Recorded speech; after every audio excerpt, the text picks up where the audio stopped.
Ang batas ng Diyos.org.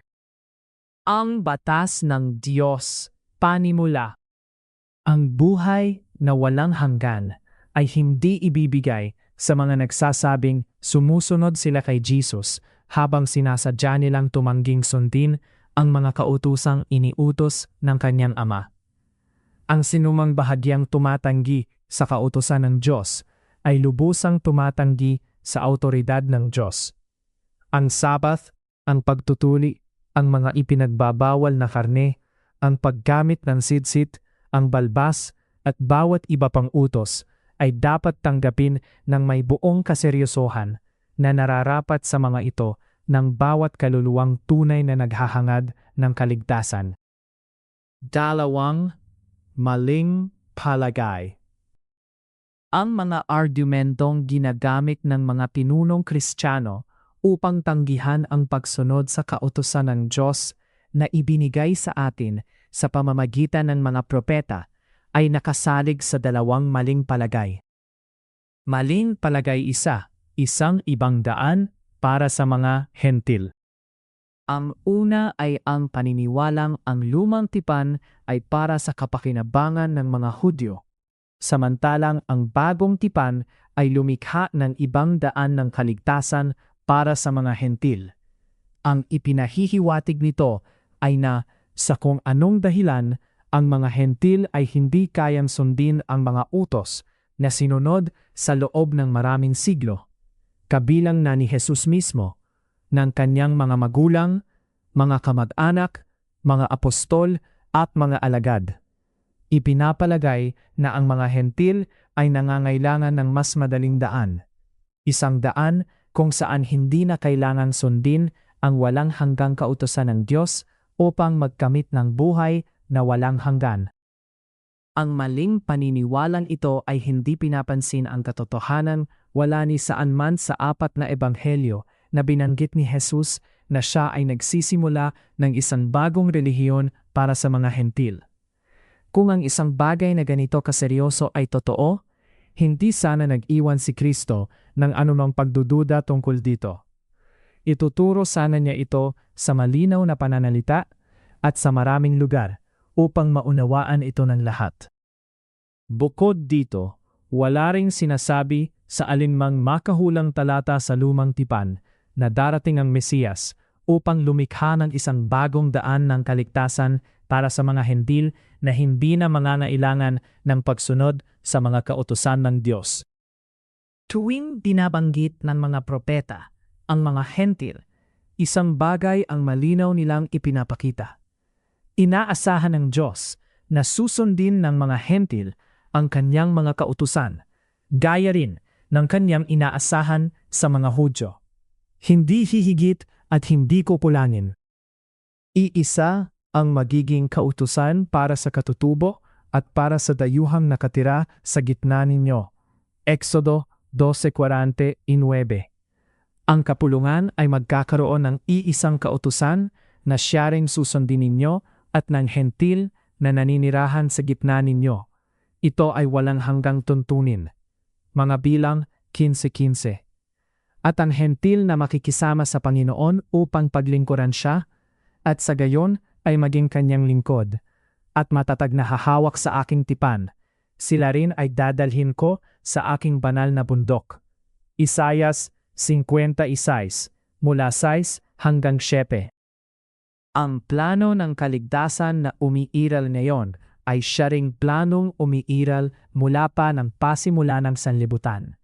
Ang makasalanan, Hudyo man o hentil, ay nagsisisi sa kanyang mga kasalanan at pinatutunayang totoo ang kanyang pagsisisi sa pamamagitan ng pagsisikap ng buong lakas na sundin ang lahat ng mga utos ng Diyos. Nakikita ng Panginoon ang kanyang puso at ang kanyang nabagong pamumuhay, at saka lamang niya siya isinusugo upang mahugasan ng dugo ng kordero. Ito ang plano ng kaligtasan na may tunay na saysay, sapagkat ito ang katotohanan. Walang makalalapit sa akin malibang siya'y dalhin ng Ama na nagsugo sa akin, at siya'y muli kong bubuhayin sa huling araw. Juan 6:44. Maling palagay, 2. Dapat sumunod ang mga Kristiyano sa mga taong tumalikod sa kautusan ng Diyos. Ang ikalawang maling palagay ay na pagkatapos bumalik si Jesus sa kanyang Ama, ang mga unang iglesia ay tumigil sa pagsunod sa marami sa mga kautusan ng Diyos, at tayo raw ay dapat sumunod sa kanilang halimbawa at gawin din ang gayon.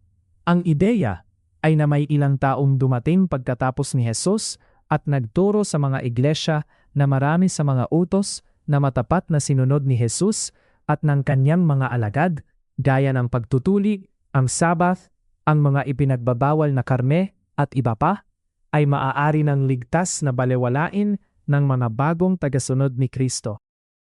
Ang katotohanan, gayunman, ay hindi kailanman sinabi ni Jesus sa atin na pagkatapos niya ay may ilang taong darating na may bagong katuruan tungkol sa kaligtasan na dapat nating pakinggan at sundin.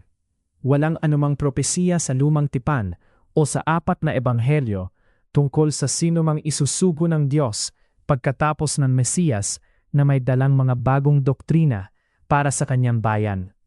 Ang lahat ng kailangan nating malaman tungkol sa kung paano maliligtas ay itinuro na ni Kristo. Sapat na ang mga salita ni Jesus. Hindi kailanman iniutos ng Diyos na tularan natin ang paghihimagsik ng mga tao. Wala ni saan man na sinabihan tayong sumunod sa mga naligaw tungo sa pagsuway, kahit pa sila ay namuhay malapit sa panahon ni Kristo at nag-angking may awtoridad. Ang mga apostol at mga alagad na natuto mula mismo sa bibig ni Jesus ay naging tapak sa mga utos na naipahayag na ng Diyos sa pamamagitan ng mga propeta. Kung ang iba ay lumihis sa landas na iyon kalaunan, hindi natin dapat sundan ang kanilang paglihis, kundi ang guro at ang pagsunod na siya mismo ang nagsagawa. Ano ang matatagpuan mo sa site na ito?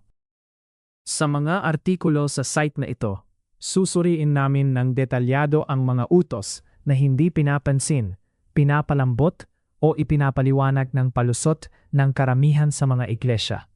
Makikita mo na ang kautusan ng Diyos ay hindi isang imposibleng pabigat gaya ng itinuro sa marami, kundi isang malinaw at matuwid na landas.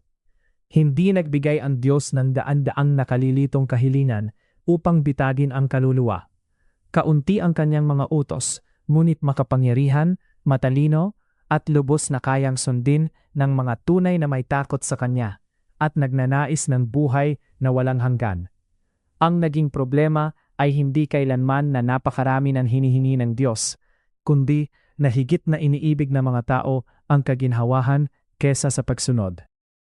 Ang pagsuway sa mga kautusan ng Diyos ay nagdadala ng kabuluhan sa bawat bahagi ng buhay, sa isip, sa tahanan, sa mga ugnayan, sa pananalapi, at maging sa katawan.